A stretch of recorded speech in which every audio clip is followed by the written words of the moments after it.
You're listening to Passed Out, the podcast where history, mystery, the occult, and the cosmos collide. Every week we explore new conspiracies, uncover hidden truths, question the impossible, and journey into the unknown. Stay curious, and welcome to Passed Out.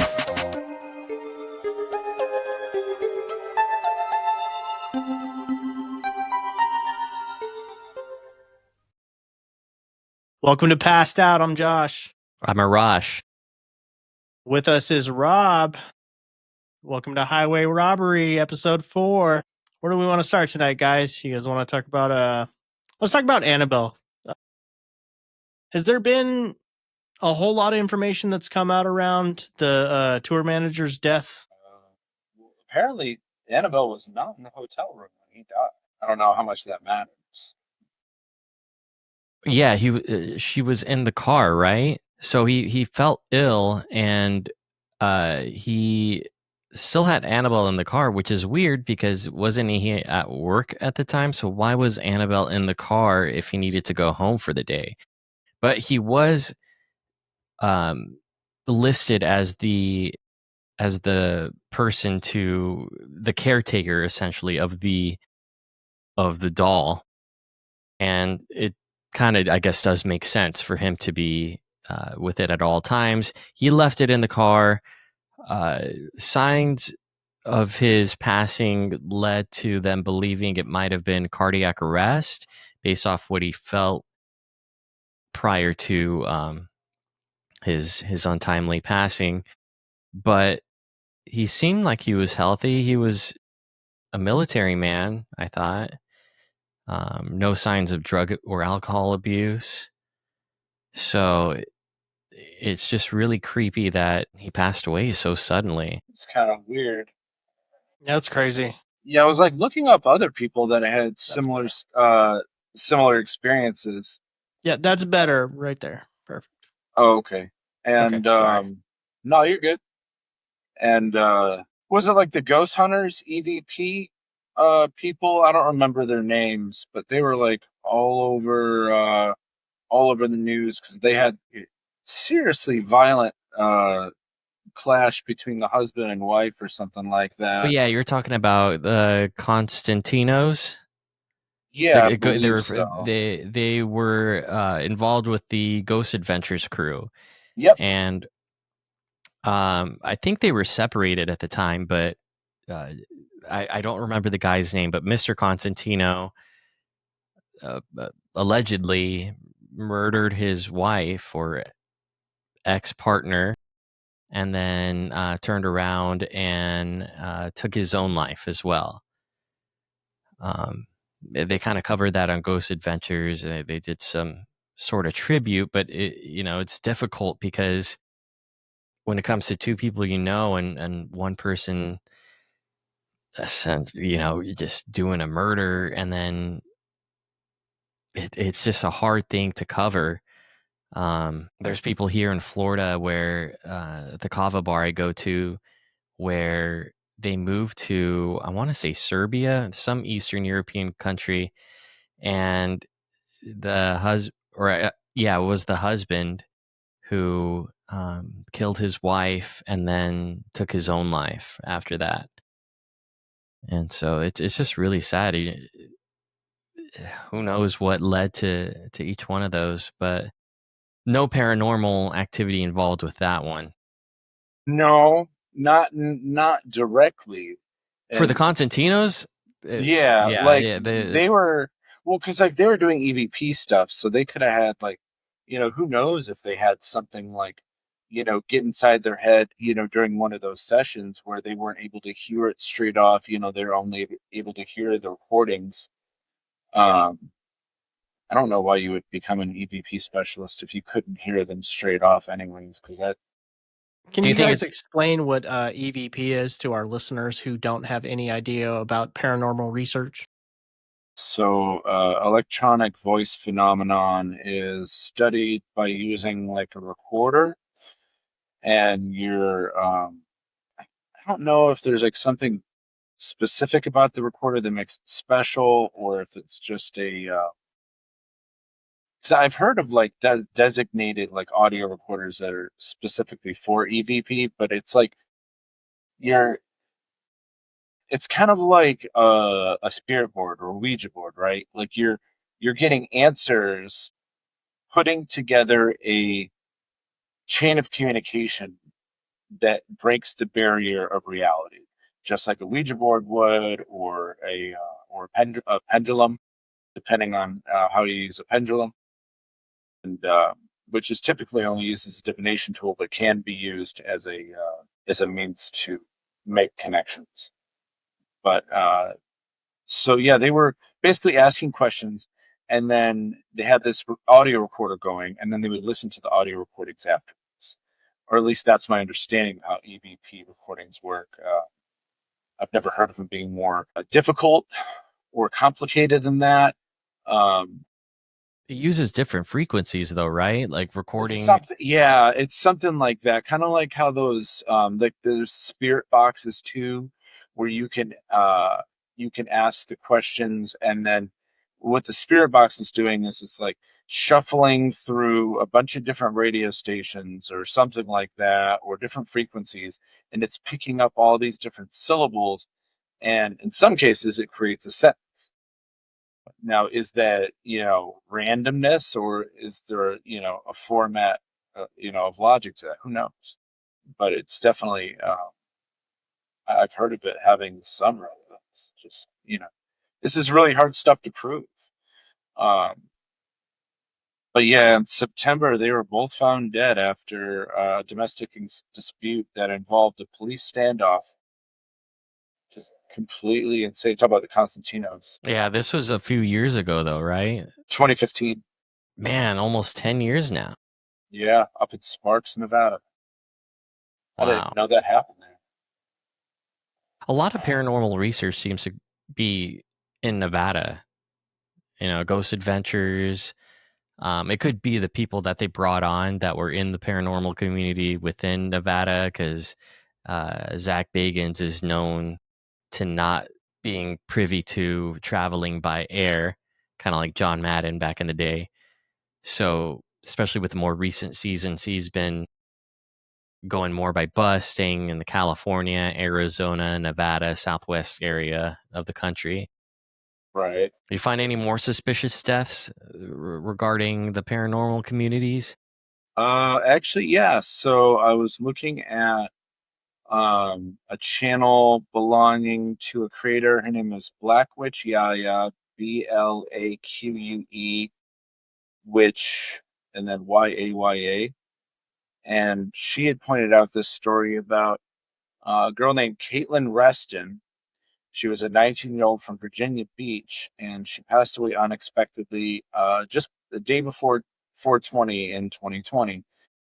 And the obituary states that she died in her mom's home, and her social media posts had suggested that her death may have been due to drowning after a panic attack while in the bathtub. Now, there are sources attributing her death to practicing not well, just learning how to practice more, but Haitian voodoo. And she had specifically targeted an encounter with Papa Legba because she wanted to curse her former lover, and that person was of color. Like, all right, if you are white and you want to use a black god to curse a black person, why do you think they're going to help you? That's crazy. But yeah, she was just dabbling in stuff she shouldn't have, and I believe a lot of it stemmed from confusion about different types of African worship. So there is a, a type of practice called Ifa, which involves gods of the Orisha. So there is a god named Baron Samedi. I He hope was I'm in pronouncing. GoldenEye. I remember that name. The secret character in GoldenEye. Oh, okay. Well, yeah, that is a similar spirit to Papa Legba, but they're not the same. Like Santeria and Ifa are not the same thing. Cannot stress that enough. And like there's key notable differences here. Like Baron is the master of the dead. Papa Legba is the gatekeeper of the spirit world. But they're from two totally different like universes, right? Just because they're West African or African in general, that's a big continent.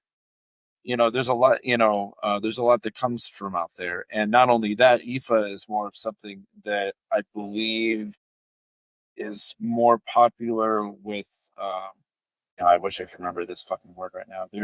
It's the group of people that were taken for slavery that can no longer trace back to their roots.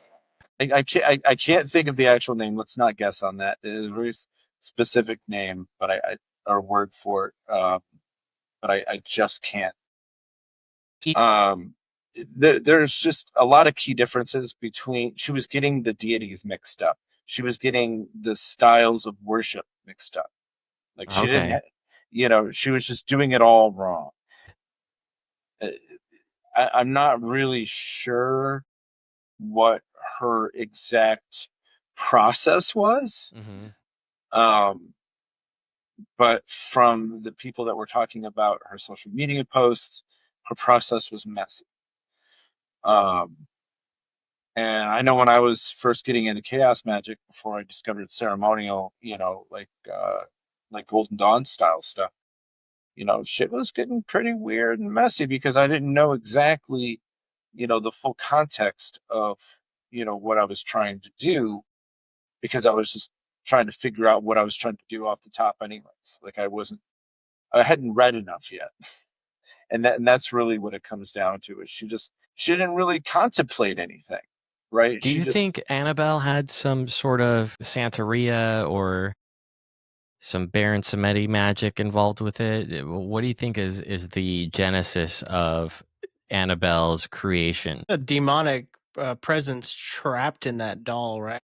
It was something like that. It was like it started with a child being trapped in there, and then I guess like the child's spirit occupying that particular item created a type of vessel that could house other types of spirits. Right, but how does that even happen? Well, let's see here. The doll came from they got the doll for the child before the child died, I believe. It was a life size. Isn't she pretty big? Like, isn't Annabelle almost like life size? No, not at all. No, she's a Raggedy Ann doll. It was given to a nurse. Well, this has happened more than once then. Yeah, so here's a detailed breakdown from the internet. So Donna, a nursing student, received the Raggedy Ann doll as a birthday present from her mother in 1970. Donna and her roommate her roommate Angie began noticing strange things happening with the doll, such as changing positions or being found in different rooms. They also found notes with cryptic messages like "help me" written all over the house. They consulted a medium. The roommates, feeling increasingly disturbed, consulted a medium who told them the doll was possessed by the spirit of a young girl named Annabelle Higgins. The Warrens later got involved. Famous paranormal investigators, if y'all don't know, intervened, concluded that the doll was not just inhabited by a spirit, but rather demonically possessed. The Warrens took the doll and placed it in their occult museum, where it remained encased in a glass box. And the museum is now closed to the public currently. They continued the tour, though, I thought, or after that guy died. I mean, they finished the tour after he died. Yeah. Where's Annabelle now? Where's Annabelle now? Is she back at the Warrens Museum? I don't think so. I think probably still somewhere touring? Like Jerome, Idaho. Place. Home of Nikki Sixx. Home of Nikki Sixx. You guys got anything else on Annabelle? Who gives their child a Raggedy Ann doll when they're in nursing school, though? That's kind of creepy in itself. That may have started this whole thing. It's like, oh, congrats, you're in a nursing school. Here's a fucking Raggedy Ann doll. Yeah. Oh, they give it to an adult? Yeah. Man, she may have hated her child. She might have been a lady killer. Oh, you mean like Casey Anthony? Yeah. What, do you think Casey Anthony gave her a child? I hate to be Okay, insensitive about that. so if we were sitting in front of Casey Anthony, Jodi Arias, and God, who's another good one? There was the UK neonatal nurse that what was her name? She was actually cute. UK neonatal nurse. What's her name? Oh, Sounds like a B-side Lucy fucking Letby. DC character. Lucy Letby. Sorry, Lucy Ledby? Letby. Yeah, I guess she Ledby. was. Based on her occupation, you could only imagine who her victims were. It's a difficult conversation for me, but Mm, I I don't don't know. know about her. Really? Yeah. I mean, I I don't would know, put man. Jodi Arias at the bottom. So we're going for a marry one, fuck one, kill one, correct? Yeah. Yes. I'd marry Casey, of course. You'd be fine looking at those soulless eyes the rest of your life. Yeah, absolutely. She's pretty when she smiles, but goddamn, dude, some of the court pictures of her, like her eyes are fucking dead. I'm like, this she's a Child demon. just died, whether it was her fault or not. Like that was still probably had to be traumatic. I think it was an accident, and she tried covering it up because I think she so was too. just on some SSRI or something. I really don't think she killed her child, but it could be bias. I mean, it is kind of weird how attractive she is. Yeah, that's it. It's a weird situation. It's like you want to think that somebody wouldn't be capable of that, but so Oh, you're not attracted to Jodi Arias though? she is the craziest one from what I see out of the three, to where maybe a one night stand with her would be cool. Yeah, you definitely wouldn't be able to know who she is.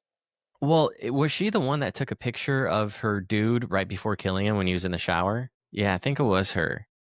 And then she had that whole transformation to, like, when she was in court, she put on glasses and tried to put no makeup to seem like more innocent, and that really threw me off. She's pretty hot in these court photos Yeah, of her that's in what like I'm in the saying. glasses and like the sweater. She would have got me at the bar for sure. I would not be here. But then I'd end up killing Judy. So you guys would flip it. You'd marry Jody. I don't know if I'd marry Jodi. I mean that's too much paranoia every day. Well, any one of them. Well, Any one of them. I guess Any one of 'em. Casey, you're fine if you don't have a kid with her. I mean, Lucy was only killing the kids. Marrying any one of these women puts you in Mike Myers' situation, and so I married an axe murderer. Okay, like Yeah. she's coming for you next.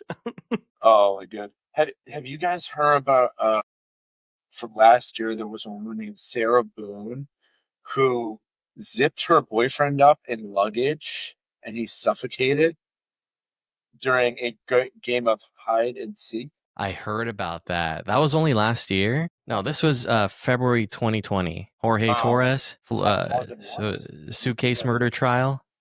Yeah.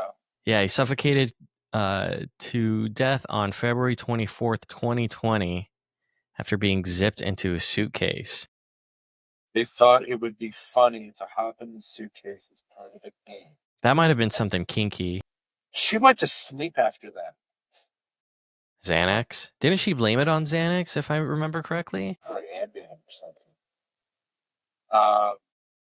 But in the videos she recorded, the victim could be heard telling the defendant he could not breathe and ask him to be let out. That is a bad way to go.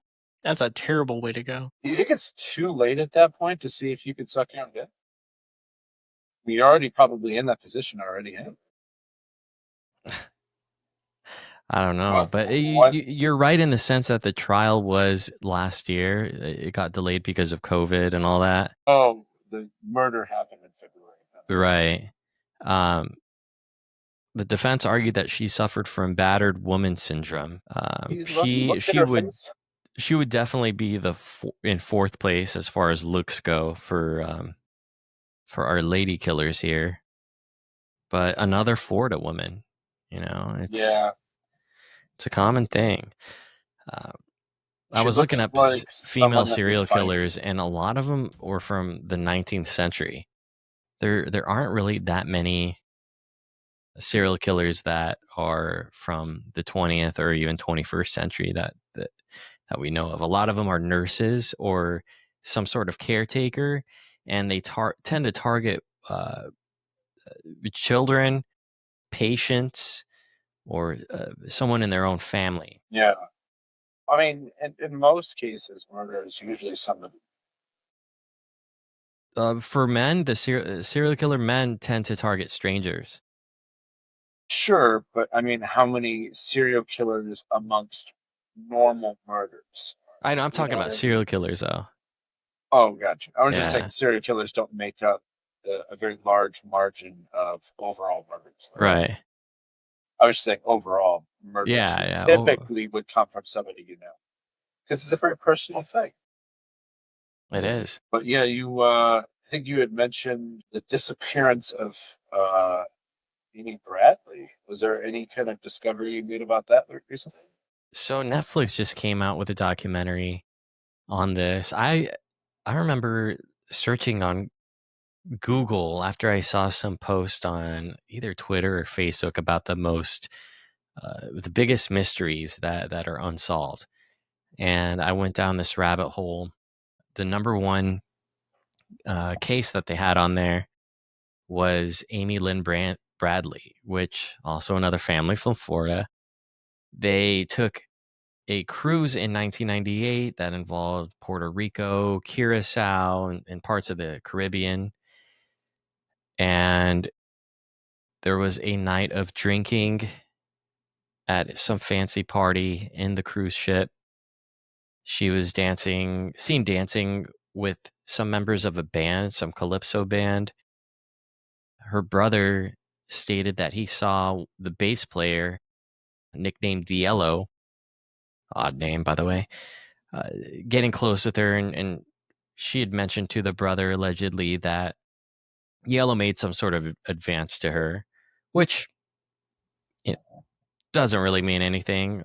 But they end up going, they, as in the brother and Amy, go back to their room. He gets there about 3:45 a.m. She gets there about a half hour later.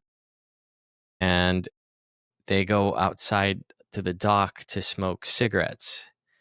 And the brother comes back to the room, sleeps, and the dad sees Amy at around 5 a.m., 5:30 a.m., one of those two. But a half hour later, something wakes him up and he goes to check outside again. She's not there, but her clothes are there. So apparently she changed clothes. Her cigarettes and her lighter are not there. So they go looking all over the cruise ship. They tell someone at the desk, the front desk, to look for her, and they're about to land in Curacao. The crew decides not to page the entire cruise ship because it's too early in the morning, and she's an adult. So you got to kind of Yeah, look at it from that yeah, sense. She could be hooking up with some dude or in the gym or right, at the bar. It's a huge ass cruise ship. It's a Royal Caribbean. right. So they don't do that. They do eventually page at some point before the landing in Curacao, saying that, hey, Amy Bradley, your family's looking for you. They're here at the front desk. Obviously, that never comes to fruition. So when they land at Curacao, they're told to exit the ship and start a search for her. So without going too much into it, there's a couple things that had allegedly happened. One theory is that uh, she was trafficked, and that's because there were multiple sightings of her in Curacao, um, from different sources, and some of these people say that she specifically said that her name was Amy and from Virginia. One dude was in the military at a brothel, and he was afraid to come forward because he didn't want to ruin his military career. Yeah. Another lady was in a restroom, and conveniently, the guys are always with them, like kind of dragging her. You would think that they wouldn't just take her out to public. There's one really creepy picture that they found in 2005. It was sent to the family of this woman named Jazz, and she's on a bed making kind of suggestive sexual poses. It's an uncanny resemblance to Amy, but she has darker, longer hair at this point.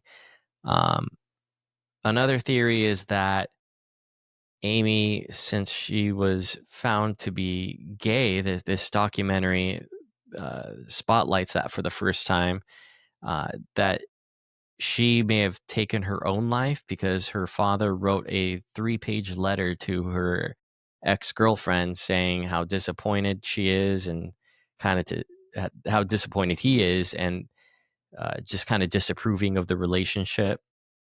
And then the last theory is that since the table was so close to the railing, which is about chest high, she's about the same height as me. I think she was like 5'7", 5'8". That she may have just been puking or something, and she just went overboard. She was just a little too drunk. That may have been also what woke up the dad at 6:30 to go ahead and look for her. Yeah. I mean, maybe she was holding the cigarettes in her hand as she was smoking. Like, I know I kind of do I do the same stuff thing. like that, if I'm like, yeah, especially if it's been after a night of drinking, it's hot, the boat's rocking and stuff. Even if it's just a little bit, you don't want your shit to fall off the railing, so you're just holding it, smoking. And if you have cigarettes in your hand and a lit cigarette in the other hand, and the boat sways, and or maybe you're puking after coughing, and then the boat sways. I mean, that's a multi-story fall. You can't grab on because you have the cigarette in your hand too. Yeah, the cigarette and the pack of cigarettes. So it's just like flailing, and then you're done. Yep. And I really think that's what happened. that's where I think her brother thinks that's what happened too. He's been on X saying that that dude Yellow is really fishy. He's been kind of attacking Yellow because uh, Yellow, that morning while they were looking for Amy, without the crew knowing anything about her disappearance, he goes up to the brother and he's like, "Sorry about what happened to your sister." Before Before it happened, right? that's what the brother says, is before any notification was sent to the team. But so it was before they had told the crew, but the crew hadn't mentioned anything to the staff yet through intercom. But I think what happened was, this is just my theory, that the family went and told front desk, and they were like, "Oh, we saw her last with this dude from the band." So they rushed the dude to be like, "Yo, stop hooking up with this chick. Get her out of your room real quick." And they saw he was just sleeping. He was passed out. Great podcast, by the way, right? Passed out. Like and subscribe.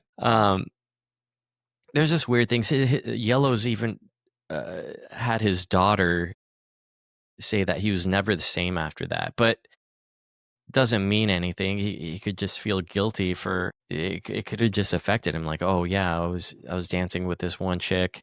Next day she's dead. They're blaming it on me. That could change a man for sure. Mm-hmm. Yeah. I mean, it could change even if they weren't blaming it on him. What Yeah, if he really liked her? You know what I mean? Like, they really hit it off, and then all he of a was married sudden, at the point, and his oh suitcase well. allegedly had pictures of all these different white women. But he was in a band. He was a bassist. He'd like to slap some booty and some bass strings. Slap in the face, man. Slap it a bass. That's probably how he sounded too. So that's kind of been what I've been obsessing over. It's weird that it's made its rounds again, because this was about 7-8 years ago when I went down that rabbit hole, and it's still no closer to be solved. I have a Mall World update for you guys. Yeah. Yeah, go ahead. A friend of mine, it was actually her experience, but I was in the dream apparently. And so she was here. I'll just read it because it's not really about her personal life. It's about the experience itself. So you were in the dream. Do you recollect any weird dreams during that time? No, no, I thought I kind of remembered part of one this morning, but it just kind of fades as fast as I When did she wake have up. this dream? Sunday. Wow. So she's like, I think I had a mall dream and you were in it. I was restocking display tables in a Macy's or Dillard's type of store in a certain pattern to unlock secret access areas of the mall. And she runs into me uh, in a series of door unlocks and she asks me how I was doing. And I tell her, well, my partner Domo went through one of these doors. It just opened randomly and then it closed and she couldn't get back out. So Jenny was like showing me in the dream how to like do these it was just like the way things were arranged on a display table. And you had to do it in a certain amount of time or the workers would come back and like put the stuff back in the original display formation. And if you did it fast enough, it would open up these secret doors. So she was like showing me how to open that secret door. I guess she had done it, and that's what had prompted the door to open for Dominique to walk through it in the first place. She was like trying to figure out herself what was happening. Was she involved in an escape room recently? No, It's crazy how malls are so common in weird, vivid dreams. yeah, Is that is that is there any commonality for age, like the age of people having these dreams? Like if it's like only people our age that are having mall world dreams, then it kind of makes sense because like we grew up, we were kids when like malls kind of exploded in like the late 80s and early 90s. And it could be like a shared experience of our generation. just like the underlying like effect of being in a certain type of place most of your childhood growing Yeah, up. like a yearning or nostalgia type feeling that we Mhm. have. Yeah, Because Yeah, I because you spent a always so lot of wanted to go time. back. I spent a lot of time in malls. I did too. I think very fondly of them. I think it's a shame that they don't exist anymore. It's all Thanks, strip malls Amazon now. Yeah, and Amazon. Amazon and Amazon, Yep. Amazon and Fucking Amazon Incorporated. also like stores like Best Buy are just, like it's like a showroom now and like pretty much people just order their things online and then just show up to pick it up from customer service. Did you know you Yeah, can negotiate prices at Best Buy? They have Did a not. list. Yeah, that's why it's called Best Buy. So they have like a list that says the cheapest price that they could go down to, and you could just haggle with them. Yeah, so when I worked there when I worked there when we were in high school.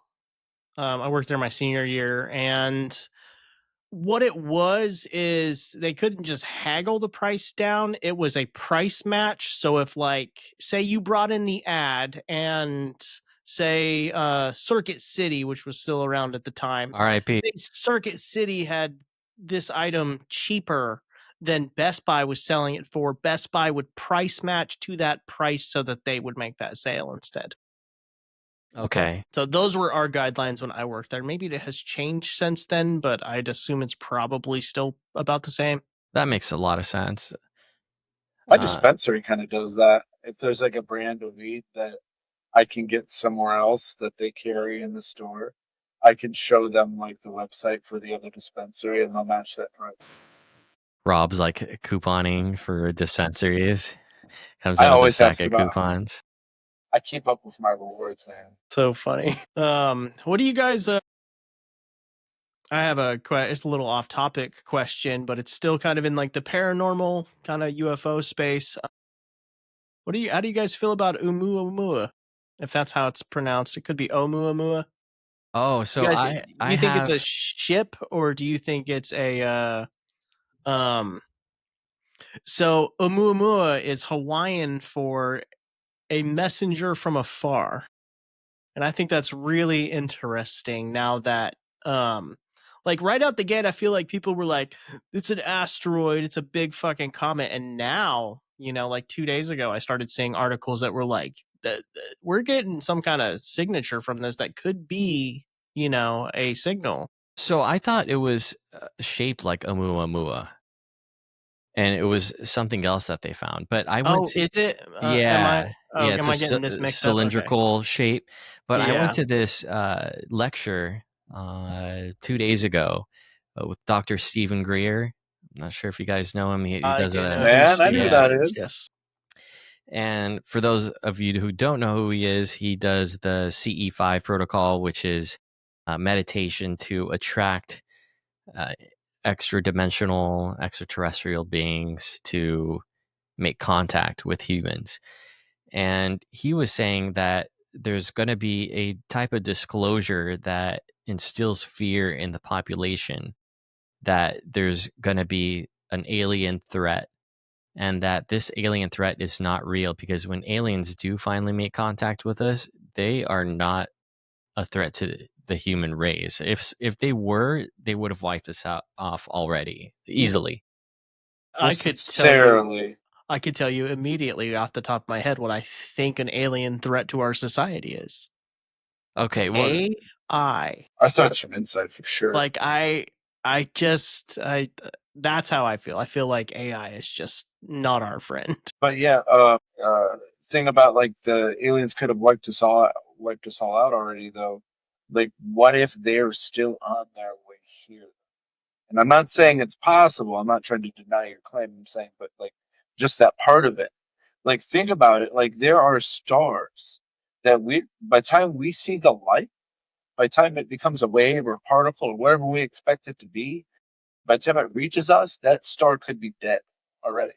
right, but they would have to go faster than the speed of light. And that's just, which is one of the beyond our understanding of science. Which also goes into the theory of why we've maybe never encountered anybody else. Maybe, maybe everybody else is kind of in the same boat that we're in, and we're all kind of advancing about the same, and there's not a single planet that can host life that's figured out interstellar travel.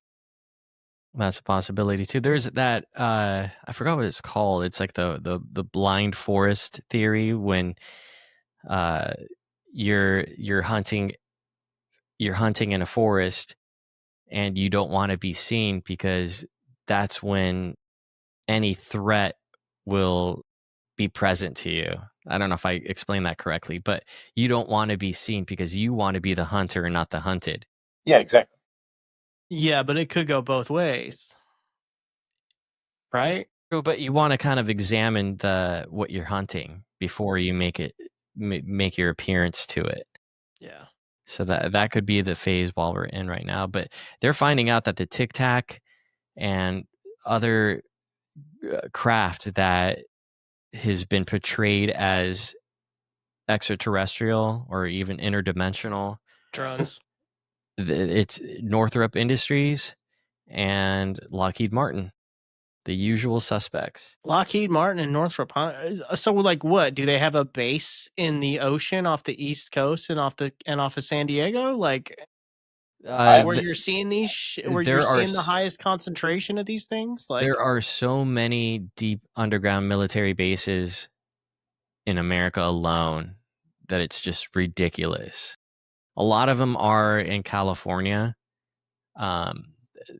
primarily in the Edwards Air Force Base area. Yeah, that Edwards Air Force Base is where the Tic Tac took place, correct? Yeah. Okay. Yeah. It could have originated from there, like taken off, and then all of a sudden everybody noticed it. What's that? The scientists aren't going to acknowledge. Did I say the right part of California? Is Edwards Air Force Base close to San Diego? Close-ish. Further north? LA, no, it's further north. It's like closer. Between LA and San Diego? I think it's between LA and Central California. Okay, so it's further north of LA. Yeah, so it's like where Tehachapi is. So it's on the other side of Malibu and Santa Monica. Okay. Yeah, north of Santa Monica. of that. Yeah, it's like close to Big Sur, I think. No, it's not close to Big Sur. What's the base that's close to Big Sur then? Because every time I drive past Big Sur, there's always it's in San Bernardino County, and the southern arm is Los Angeles County. All right, So so yeah, it's it's by in the T. desert a little Chappie. bit. Okay, You know how when you go south on the 15 of Vegas and you take a right to get that shortcut to California in order to go to Oakland. I've done that and drive plenty of times for undisclosed reasons. But Do you know why I'm laughing? I mean, I why? used to live in My Santa brain Cruz. was Californiaing. Well, I take the 15 down to California, bro. What are you doing What are here? you doing here? There was one time when I was driving back from Oakland and about to hit that cut through TH, Yeah. meaning I was close to Edwards Air Force Base, and I had I only brought about a couple CDs with me, and there's no service, so I couldn't plug in my phone. Basically, go to AM and FM radio. So my dial is on AM radio, and I'm just kind of seeking the next station. And then I hear like this ice cream truck melody. That's what it sounded like. It was like dun dun dun dun dun dun dun dun dun dun. And then I hear counting in like either Russian, German, something like it's like uns, druts, grunts, like that. And then it keeps repeating those numbers, and then it plays the song again, and then it just cuts out. I thought I was listening to a movie or something at first, and then once it cut off, I had to pull over at the next gas station because I was like, what the fuck did I just hear? I knew I shouldn't have heard that, and it just creeped me out. So I did some research, and that's when I found out what a number station is. So number station is primarily used for espionage, and they play, depending on the song that they play, it'll be like which sheet to use, and that those numbers mean different letters. So they're giving messages through AM radio because it's hard to track where that comes from. It's getting easier now because of triangulation, and they found a lot of these number station bases. But it was just so scary that the fact that it was close to Edwards Air Force Base, that this was coming through. And a lot of them are dead now, meaning that they still play because it's automated at that point. So it could be Soviet era that's just continuing to play that they haven't taken down. But I don't buy that.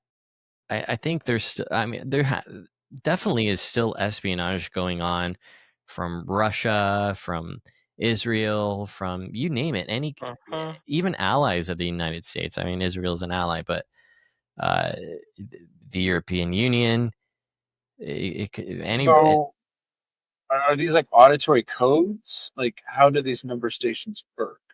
yeah. So they'll play some weird song. Mine sounded like what's called the Swedish Rhapsody number station, but it was a little different when I heard it. And it'll count in some language. It doesn't even have to be the language of the people conducting the espionage. That could just be used as a red herring. But so from my understanding, the spies will have different sheets. So let's say there's 4 different sheets. Each one is a different song. So one's like the nursery rhyme song. Let's say one is like a percussion song, so on and so forth. So when they hear that song, they're like, okay, it's this sheet.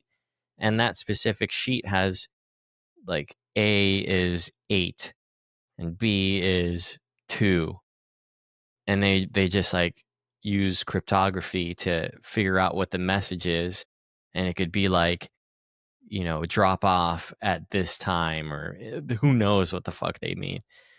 And those play at certain times. People with ham radios, they love finding these stations, and uh, technology has gone to a point where you could jam them out a lot of the times.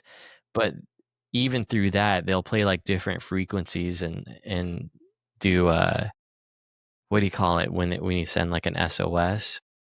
What kind of messaging is that? Distress call? What's that? Like a distress call? Well, yeah, that's SOS is a distress call, but it's like a Morse code. Morse code. Thank you. Yeah, Oh, I see what you mean. they'll do like Morse code stuff, and tech is really really changed now to where you can even encrypt messages quite safely. But I'll always remember that because it just creeped me out. It was middle of the night, and I knew it was something that I shouldn't have heard, or that was not intended for me. And you could not have put a more creepy sounding person. I'm sure it was a machine that they put, but just the music is so odd. Sounds That's like a crazy story. That's a crazy story. But I'm probably going to cut it off there, guys. We're at about 50 minutes, so Shit. thanks for this one, guys. Like and subscribe if you have not. And that's it. Check me out on SoundCloud. Yeah, Hey, you want to plug? You want to plug your stuff? Tell them where to find you, Rob. Mad Goose on SoundCloud, and you can also find some of my music on regular streaming platforms like Apple and Spotify. But all the new stuff is on SoundCloud these days. Mad Goose with 2 D's, correct? Correct. Cool. And then you could check out Josh and my stuff, Stealing Fire on Spotify, Apple Music, Instagram, and also check out Casual Thieves, Blood in the Water, while you're in it. It is a classic, but all right, everybody. Thanks. Until next week. Yeah, guys.